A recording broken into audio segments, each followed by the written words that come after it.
ನಮಸ್ಕಾರ. ನಿಮ್ಮ ರಾಶಿಗೆ ಅನುಗುಣವಾಗಿ ಈ ದಿನದ ನಿಮ್ಮ ಭವಿಷ್ಯ ಹೇಗಿದೆ ಎಂದು ತಿಳಿಯೋಣ. ನೀವು ಇನ್ನೂ ನಮ್ಮ ಯೂಟ್ಯೂಬ್ ಚಾನೆಲ್ ಅನ್ನು ಸಬ್ಸ್ಕ್ರೈಬ್ ಮಾಡಿಕೊಳ್ಳಲಿಲ್ಲ ಎಂದರೆ ಈಗಲೇ ಕೆಳಗೆ ಕಾಣುತ್ತಿರುವ ಕೆಂಪು ಸಬ್ಸ್ಕ್ರೈಬ್ ಬಟನ್ ಅನ್ನು ಒತ್ತಿ. ಮೇಷ ರಾಶಿ ಭವಿಷ್ಯ. ನಿಮ್ಮ ಚೈತನ್ಯವನ್ನು ಪುನಃ ಸಂಪಾದಿಸಲು ವಿಶ್ರಾಂತಿ ತೆಗೆದುಕೊಳ್ಳಿ. ವ್ಯಾಪಾರಿಗಳಿಗೆ ಇಂದು ವ್ಯಾಪಾರದಲ್ಲಿ ಹಾನಿ ಉಂಟಾಗಬಹುದು ಮತ್ತು ತಮ್ಮ ವ್ಯಾಪಾರವನ್ನು ಉತ್ತಮಗೊಳಿಸಲು ನೀವು ಹಣವನ್ನು ಖರ್ಚು ಮಾಡಬೇಕಾಗುತ್ತದೆ.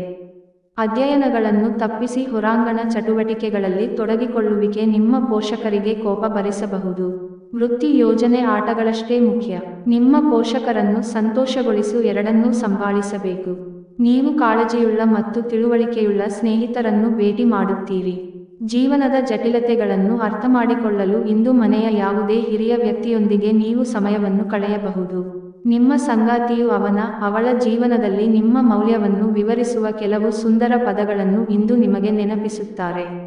ಸ್ನೇಹಿತರೊಂದಿಗೆ ಹಾಸ್ಯ ಮಾಡುವ ಸಮಯದಲ್ಲಿ ನಿಮ್ಮ ಮಿತಿಗಳನ್ನು ಮೀರುವುದನ್ನು ತಪ್ಪಿಸಿ, ಇಲ್ಲದಿದ್ದರೆ ನಿಮ್ಮ ಸ್ನೇಹ ಹದಗೆಡಬಹುದು. ಉಪಾಯ: ಉತ್ತಮ ಆರ್ಥಿಕ ಪರಿಸ್ಥಿತಿಗಾಗಿ ಹಳದಿ ಸಿಹಿ ಅನ್ನವನ್ನು ತಯಾರಿಸಿ ಬಡ ಮತ್ತು ಅಗತ್ಯವಿರುವ ಜನರಿಗೆ ವಿತರಿಸಿ.